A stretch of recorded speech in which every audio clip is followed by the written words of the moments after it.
Tori, where have you been all day? I have been trying to make this giant balloon arch behind us. I don't think it looks that great. I think you did a really bad job. You know what? It's worth a try. That's what I have to say. It's actually really good. I'm Yeah. sorry. I didn't mean to make you mad. You know what, Bree? It's okay. I forgive you. Oh, thanks, Tori. You mean so much to me. So can we go out to breakfast on Tuesday? Yeah, absolutely. But what's on Tuesday? We have off. What? We have off on Tuesday? Yeah, because of Election Day. It's Election Day Tuesday? It's Election Day Tuesday, and that means Obama's leaving us soon. That's not this election day. But soon, like this election day leads up to Obama leaving us soon. Oh, I'm pretty okay. sure. I'm actually I don't know. completely sure, but I'm almost pretty sure. I think maybe you guys should vote if you're 18 to figure out what's going on. But like, here's the thing: Obama just did this whole thing with this No Child Left Behind Act, and I did an interview with Paul Perry about it. That sounds really Do awesome. you even know who Paul Perry is? Not at all. Paul Perry is a doctor in education, I think. And how did we get an interview with him? I Skyped him. You Skyped him? I Where did Skyped him. He lives in like California, Tori. Whoa, that's really I awesome. could feel the heat through the computer. I wish I lived in California. Same. So we have an interview with him, and we should go check it out, correct? Absolutely. Hi everybody, I'm Brianna Kelly, and today we're going to be doing a video chat with an alumni from Norristown, Paul Perry, and he's going to be talking to us a little bit about standardized testing and the No Child Left Behind Act. Thank you for video chatting with us today. You bet. All right, so can you tell me a little bit about yourself and your relation to education? Yeah, sure. Had a great experience at Norristown High, and was really inspired by teachers like Mr. Doyle, Miss Montique, some other folks, and went on to be a mentor and a tutor in DC, where I went to college, then became a teacher, then was a school leader, and have sort of become a school designer, and now I'm a nonprofit executive director. So worked with kids in Philly, Boston, DC, New York, and now I'm in the Bay Area in Oakland, trying to get this organization started. So. All right, so let's go on a little bit about the No Child Left Behind Act. What were some of the original goals set for this act? Yeah, I mean, it was a way to sort of, an attempt to measure school quality by setting these goals. So there's this thing called adequate yearly progress, and schools had to meet them based on a mix of, test scores and other metrics. And, I think it was, in some senses, an attempt to give parents and communities like a better understanding of how their schools were functioning locally. But I think, in terms of its methods, like how it actually worked, didn't end up doing that in a lot of ways, and put a lot of undue pressure on schools, in ways that weren't helpful. So. And how did standardized testing play into this? I mean, they use like test scores as a singular and well, not singular, but one of the core metrics of success for schools. So, which was, in a sense good because it forced schools to look more at what they call subgroups. So, Black and Latino students, not, have them, have the ways that they're not being served well being hidden. So I think the intention there was good, but it also pushed teachers to teach to the test and to focus on the test as an end point of learning instead of, something that teachers can use to help them inform how they work. So what are your personal thoughts on standardized testing? I don't think learners and people are standardized, so our measures of their learning shouldn't be standardized either. Sounds good to me. So what was the main reason for taking No Child Left Behind away or changing it instead? I think there was a lot of criticism and a lot of, teachers and advocates and folks fought back. And you kind of saw strange bedfellows. A lot of folks, on the more conservative side who were saying, oh, this is, federal control over local education, which is a hallmark of the American education system, everything being local. That's why we have school boards.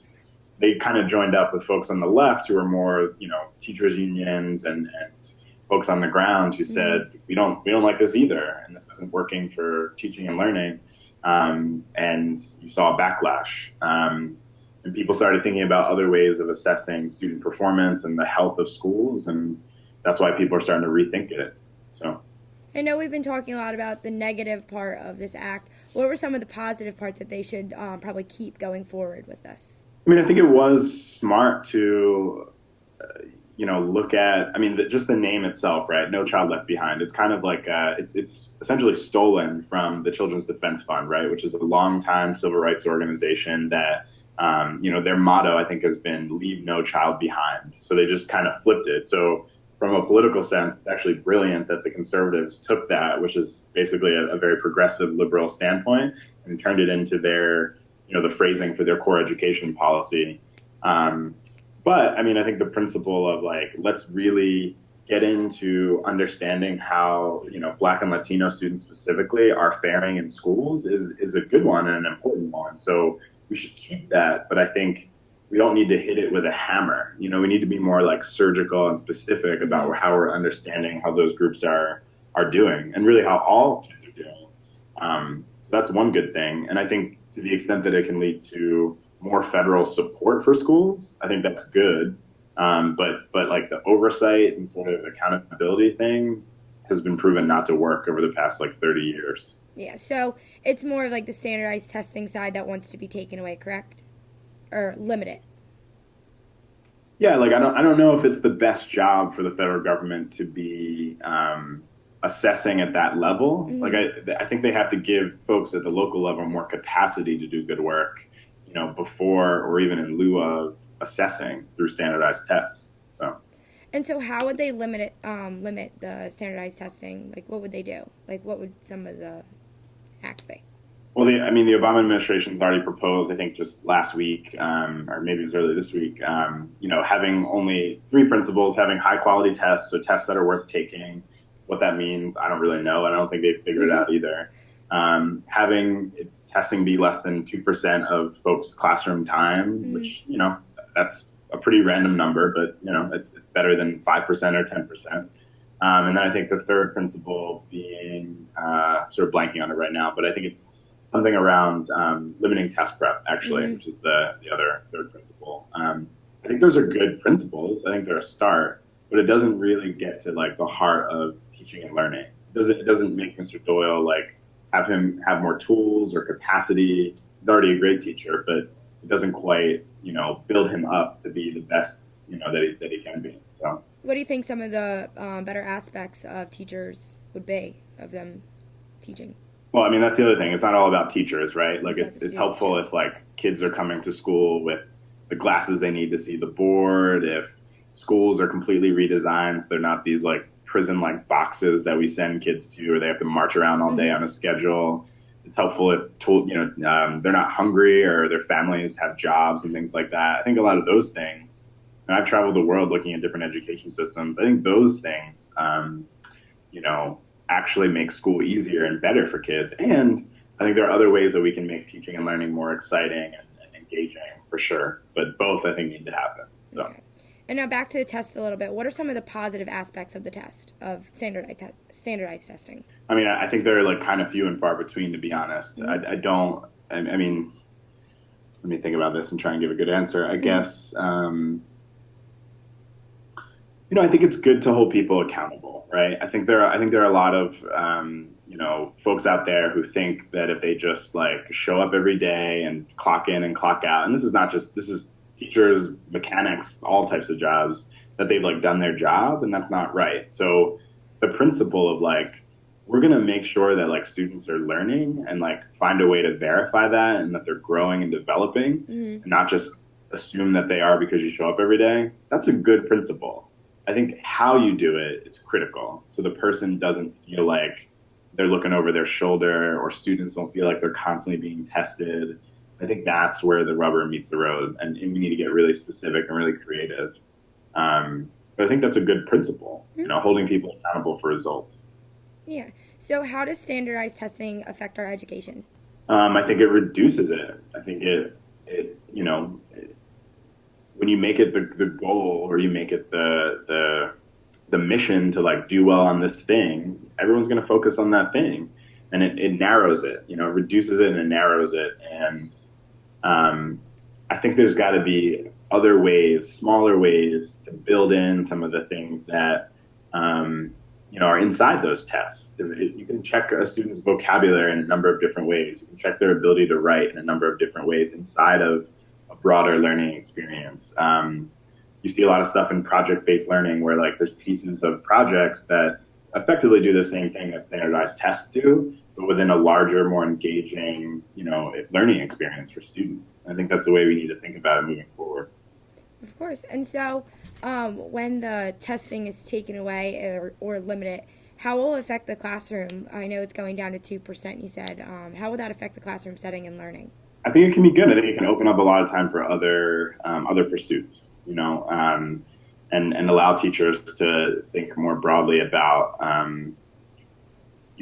teaching and learning and assessment. I think you're starting to see that. I think you're starting to see people come together around learning. I think we can all agree that we want students to learn and grow, to the best of their ability, their highest potential. But maybe if the tests are out of the way, we can start talking about that, what that really looks like. Yeah.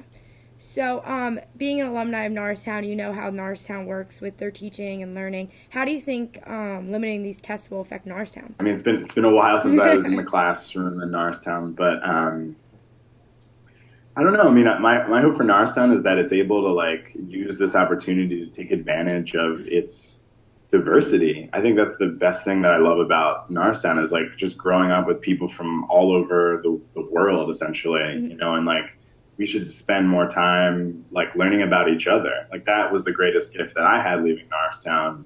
And if we can spend more time figuring each other out and just harmonizing and learning about each other's cultures and stuff instead of taking tests, I think that's amazing. And it's a shame that we didn't get to take more of an advantage of that, because of the tests in part. But. Okay, and how will this ensure the student's success? I think success comes down to relationships, right? I don't think anyone is successful on their own, and I think that's something we need to realize as a country. I think hopefully if the tests step away and we figure out other ways to spend our time, people will have better relationships with their peers or their teachers, and that'll make them more successful. I am where I am because I had a great group of friends. I had teachers like Mr. Doyle and Miss Monteith who loved me and cared about me, and that's what got me through, not passing the PSSAs. Let's be real. So that's all. Okay, and I know your organization deals with standardized testing in some type of way. Can you talk about that a little bit? Yeah, I mean, we don't emphasize it. We function in part as a charter school, and because of various policy changes in California, we're able to somewhat avoid some of the standardized tests. And we work with 18 to 24-year-old young men who have been adjudicated, involved in the courts.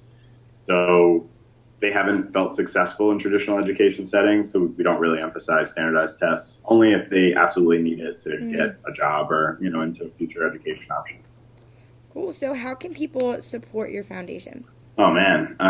They can always donate. And I think sort of spread the gospel, as it were, of we have this mass incarceration problem in our country. We have 2.3 million people in cages in this country, and I think that's really awful for all of us, and some people more so than others. And we got to talk about it as a community and how we're going to solve it, because it's a really big issue. So talk about it, write about it, advocate, donate, all that stuff, agitate. So. Okay, and how do you think this whole act and testing being limited, how do you think that's going to help the kids in the future? I think it creates space, for other great teaching and learning. It gives teachers, I think, what they've been asking for a really long time.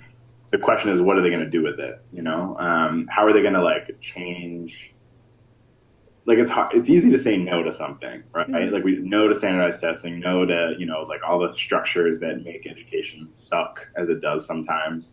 But it's harder to reimagine how you change it. So now you have 98% of your time that you can put not towards testing. What are you going to do with it? Mm-hmm. What are you going to do differently with it now? So now you're kind of like the dog that's caught the bus. You got this big thing. What are you going to do with all this time and energy you have now to spend? So I think along with reducing testing, the federal government and state government should give resources to teachers to like do creative, awesome stuff with that other 98%. Yeah, so with this new and better test, what would be like the quality of it? Like what would be contained in it? I don't think I'm advocating new and better tests. I'm advocating like new and better like teaching and learning. And I think some things that would happen with, I think students should teach each other. Like I think you should teach a class. You know a lot about, broadcasting, it seems like, and video editing. So like, why aren't you teaching your colleagues that? Like you learned about this, so you should totally teach a class. And maybe, your colleagues know something great about like, I don't know, like botany, maybe they go home and grow a garden and they should teach you a botany class. And I think the teacher should support that and help you structure that. Like that's a cool thing that should happen. So yeah. So in your eyes, do you believe that standardized testing should be taken away altogether? Yes. I think learning should be like, I think assessment should be personal, like we all learn in very different ways. And I think then therefore like our learning and our growth should be assessed in different ways. But still try to give everyone, equitable opportunities to grow. Yeah. And I think we already have, we know what reading looks like. We know what like basic math competency looks like. We don't need these giant nationwide tests to like understand that. We just got to give the people on the ground the tools to like understand it well and act on it. So. Well, thank you for being with us today. Is there anything else you'd like to add? One last thing is just like people are already doing this, right? Like there are other countries that are not using standardized tests in the way that we are, and they're very successful at education. So I would just encourage folks to like look abroad, we got to get over our American exceptionalism. Like we invented things for the first time, and look at countries like Finland and Singapore and other countries that are doing really well. They're different, but they're using better practices around standardized testing or not using them at all, and they're doing great. All right. Well, thank you for Skyping in or Googling in with us today. You bet. Thanks for having me. No problem. I'm Brianna Kelly here talking to Paul Perry about standardized testing and the No Child Left Behind Act. Now back to the Eagle's Eye.